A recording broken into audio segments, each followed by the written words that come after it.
अगर आपका भी पहले एबॉर्शन हो चुका है तो ये गलतियां बिल्कुल भी मत दोहराना। पूरा वीडियो देखना और एंड में मुझे कमेंट में बताना क्या इस वीडियो के थ्रू मैं कुछ आपकी हेल्प कर पाई हूँ। एबॉर्शन होना या मिसकैरेज होना, अपने बच्चे को खो देना जिसको आपने अभी एक बार भी नहीं देखा था, बहुत ही दुखद और हार्ट ब्रेकिंग न्यूज़ है किसी भी कपल के लिए। इस वीडियो के थ्रू मैं आपसे बहुत सारी चीज़ें ऐसे शेयर करने वाली हूँ जो कि एबॉर्शन के बाद नॉर्मल फीमेल्स का डाउट होता है। कोशिश करूँगी सारी चीज़ें कवर हो जाए, उसके बाद भी अगर कुछ रह जाए तो आप मुझे कमेंट करके ज़रूर बताना। प्रेगनेंसी और एबॉर्शन से जुड़ी कुछ ऐसी बातें जो आज तक आपसे किसी ने शेयर नहीं की, मैं आपसे शेयर करने वाली हूँ। हेलो, मैं डॉक्टर शिवानी। आप वीडियो में अंत तक बने रहना। में हम जो टॉपिक कवर कर रहे हैं वो कुछ इस तरह है। सबसे पहले तो एबॉर्शन के बाद ब्लीडिंग कितने दिन की होगी, अगला पीरियड कब आएगा, एबॉर्शन के बाद हम सेक्सुअल रिलेशन कब रिज्यूम कर सकते हैं, हम घर का काम कब से शुरू कर सकते हैं, हमें अगली प्रेगनेंसी प्लान करने के लिए कितना टाइम चाहिए, और कुछ वार्निंग साइन एंड सिम्टम्स जिसको आप इग्नोर नहीं करोगे और ऐसा अगर होता है तो आप तुरंत ही डॉक्टर को कंसल्ट करो। तो इस वीडियो में आगे चलते हैं और आप मुझसे वादा करो कि आपने अगर अभी तक चैनल को सब्सक्राइब नहीं किया है तो सब्सक्राइब करोगे और ये वीडियो आप सेव कर लोगे और उनके साथ ज़रूर शेयर करोगे जिसको अभी इसकी ज़रूरत है, शायद उसकी कोई हेल्प हो सके। तो सबसे पहले हम बात करते हैं कि एबॉर्शन के बाद ब्लीडिंग कितने दिन तक होती है। एबॉर्शन दो तरह का होता है। एक बार आपको ब्लीडिंग हुई और आपने डीएनसी करा ली, उस केस में ब्लीडिंग 4 से 5 दिन तक होगी, उसके बाद सब कुछ नॉर्मल हो जाएगा। और सेकंड केस में आपको स्पॉन्टेनियस ब्लीडिंग हुई और ब्लीडिंग में ही सब कुछ निकल गया, आपको डीएनसी कराने की ज़रूरत नहीं पड़ी, उसमें 10 से 12 दिन तक ब्लीडिंग हो सकती है। बट अगर 15 दिन से ज़्यादा ब्लीडिंग हो रही है तो आपको तुरंत डॉक्टर से कंसल्ट करने की ज़रूरत है। समराइज़ कर देती हूँ। अगर आपकी डीएनसी हुई है तो 4 से 5 दिन तक ब्लीडिंग होगी, बट अगर उसके बाद होती है देन आपको डॉक्टर के पास जाना है। अगर आपकी स्पॉन्टेनियस एबॉर्शन हुआ है तो 10 से 12 दिन हमें वेट करना है। उसके बाद अगर ब्लीडिंग नहीं रुकती है तो हमें डॉक्टर को कंसल्ट करना है। सेकंड सबसे कॉमन है कि अगला पीरियड कब आएगा। नॉर्मली क्या होता है कि जब भी आप प्रेग्नेंट होते हो तो बहुत सारे हार्मोन अप एंड डाउन होते हैं, प्रोजेस्टेरोन बढ़ा हुआ होता है, एचसीजी हार्मोन बढ़ा हुआ होता है। तो ब्लीडिंग फेज़ में भी कई बार हम यूपीटी किट अगर चेक करते हैं तो हमें पॉजिटिव मिलता है, क्योंकि अगर एक भी फ्रेगमेंट, एक भी टुकड़ा अगर यूट्रस में रह गया है कंसेप्शन का तो वो हमेशा पॉजिटिव रिजल्ट शो करेगा, मतलब एचसीजी अभी पूरी तरीके से ब्लड में ख़त्म नहीं हुआ है। तो इस चीज़ को वरी नहीं करना है। एबॉर्शन के बाद भी 15-20 दिन तक भी यूपीटी पॉजिटिव आ सकता है, तो आप बार बार चेक करके पैनिक नहीं होगे। बहुत सारे लोग कहते हैं मैम फिर से कंसीव हो गया क्या, अभी तो एबॉर्शन हुआ था। ठीक है, नॉर्मल पीरियड आने में 40 से 45 दिन का टाइम लग सकता है, क्योंकि जो हार्मोन्स है वो अपनी नॉर्मल वैल्यू पे आएंगे, देन नई साइकिल शुरू होगी और ओवोल्यूशन होगा, देन पीरियड्स आएंगे। आपको 40-45 दिन तक वेट करना है। अगर 40-45 डेज तक भी पीरियड्स नहीं आते तो आपको तुरंत अपने गायनिक को कंसल्ट करना। थर्ड सबसे कॉमन डाउट्स आता है कि हम सेक्सुअल रिलेशन कब रिज्यूम कर सकते हैं। देखो, ब्लीडिंग फेज़ में तो आपको रिलेशन नहीं बनाना है, क्योंकि उसमें इन्फेक्शन का भी डर रहता है और उसमें हम एडवाइस भी नहीं करते हैं।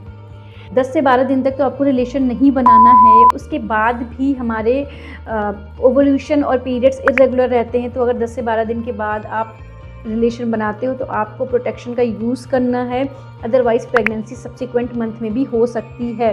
कई बार ऐसा होता है कि पेशेंट एबॉर्शन करा के गई और दोबारा आई तो यूपीटी पॉजिटिव है, मतलब फिर से उसने प्रेगनेंसी हो गई, क्योंकि उसको पीरियड्स आया नहीं, उसको ओवुलेशन का पता नहीं चला और उसने प्रोटेक्शन के बिना ही रिलेशन बनाया और उसको प्रेगनेंसी रह गई। आपको बिल्कुल मेंटली और फिजिकली स्ट्रांग होकर ही नेक्स्ट प्रेगनेंसी प्लान करनी है। तो अगर आप रिलेशन बनाते हो तो कोई ना कोई प्रोटेक्शन का यूज़ ज़रूर करना है। तो एबॉर्शन के बाद हम घर का काम कब रिज्यूम कर सकते हैं। अगर आपकी डीएनसी हुई है या फिर आपका स्पॉन्टेनियस एबॉर्शन हुआ है तो आपको बहुत ज़्यादा बेड रेस्ट करने की ज़रूरत नहीं है, ये कहीं से भी इंडिकेटेड नहीं है। बट हाँ, आप 2-3 दिन के बाद अपना घर का काम, डेली रूटीन का काम कर सकते हो, बट थोड़ा सा हैवी वेट लिफ्टिंग से बचना है। कपड़े की भरी बाल्टी हुई, बहुत ज़्यादा सीढ़ी चढ़ना 2-3 दिन तक अवॉइड करो। उसके बाद आप यूजुअली कर सकते हो जैसे पहले करते थे। बट अगर आपको डिजीनेस हो रहा है, चक्कर आ रहा है, आप थके थके से फील कर रहे हो या फिर ब्लीडिंग ज़्यादा हो रही है तो आपको 15 दिन तक रेस्ट करने की ज़रूरत हो सकती है और उसके बाद आप अपना घर का काम रिज्यूम कर सकते हैं। इन वन लाइन, अगर डीएनसी हुई है, ब्लीडिंग नॉर्मल थी, अब सीज़ हो गई है, ब्लीडिंग नहीं हो रही है, सब कुछ फिट एंड फाइन है, तो अब 3rd डे से घर का काम रिज्यूम करो।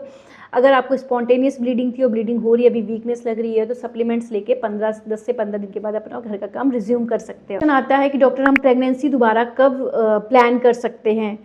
ये डिपेंड करता है कि आपका जो एबॉर्शन हुआ है वो किस मंथ का हुआ है। अगर 3 या 3 से कम महीने का एबॉर्शन है, मतलब पहले दूसरे दूसरे और तीसरे महीने अबॉर्शन हो गया तो आपको मिनिमम 3 मंथ का गैप देने की ज़रूरत है। अगर चौथे, पाँचवें, छठवें महीने में अबॉर्शन हुआ है जो कि पूरा एक नॉर्मल डिलीवरी की तरह है, तो आपको कम से कम 6 मंथ का गैप देने की ज़रूरत है। अगर फर्स्ट ट्राइमेस्टर के अबॉर्शन है तो 3 मंथ का गैप दो, और सेकंड ट्राइमेस्टर का अबॉर्शन है तो फिर कम से कम 6 महीने का गैप दो। और एक ज़रूरी बात, आपको इस बार प्रेगनेंसी प्लान करने से पहले अपने डॉक्टर को कंसल्ट ज़रूर करना है, कुछ हार्मोनल टेस्ट ज़रूर कराने हैं, और अपना जो भी आपको थायराइड की प्रॉब्लम है, बीपी है, शुगर है, या फिर कोई टेस्ट ऐसा कराया, या फिर टेस्ट में कुछ ऐसा आ गया जो कि विजिबल है, कोई इन्फेक्शन था, टॉस था, रूबेला कुछ भी था, तो आपको पहले उसको क्योर करना है, उसका प्रॉपर ट्रीटमेंट लेना है। देन आपको 3 मंथ का फॉलिक एसिड स्टोरेज अपना पूरा करना है, आपको फॉलवाइट लेनी है, उसके बाद ही आपको प्रेगनेंसी प्लान करना है। और एक बहुत ज़रूरी सप्लीमेंट विटामिन डी, आपको विटामिन डी के बारे में भी अपने डॉक्टर से ज़रूर बात करनी है, उसके बाद आप अपनी प्रेगनेंसी प्लान कर सकते हैं। ये कुछ ऐसे डेंजर साइन जिसकी वजह से आपको घर पे नहीं बैठना, अगर ऐसा हो रहा है तो आपको तुरंत ही डॉक्टर को कंसल्ट करना है। सबसे पहला है कि अगर आपको ब्लीडिंग 15 दिन से ज़्यादा चल रही है, चाहे वो डीएनसी हुई हो, चाहे वो स्पॉन्टेनियस हो, अगर आपको दाग धब्बे ब्लीडिंग 15 दिन से ज़्यादा आ रही है, प्लस आप में फीवर की हिस्ट्री है, आप डिजीनेस या फिर बहुत ज़्यादा वीकनेस हो रही है, बहुत ज़्यादा ब्लड लॉस हो रहा है।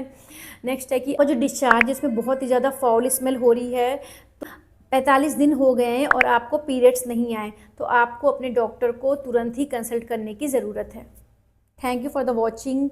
बहुत पेशेंटली इस वीडियो को देखने के लिए, और भी कोई डाउट रह गए तो मुझे कमेंट सेक्शन में पूछना मत भूलना। चैनल को लाइक शेयर सब्सक्राइब कर दो और हर नीडी को ये शेयर कर दो।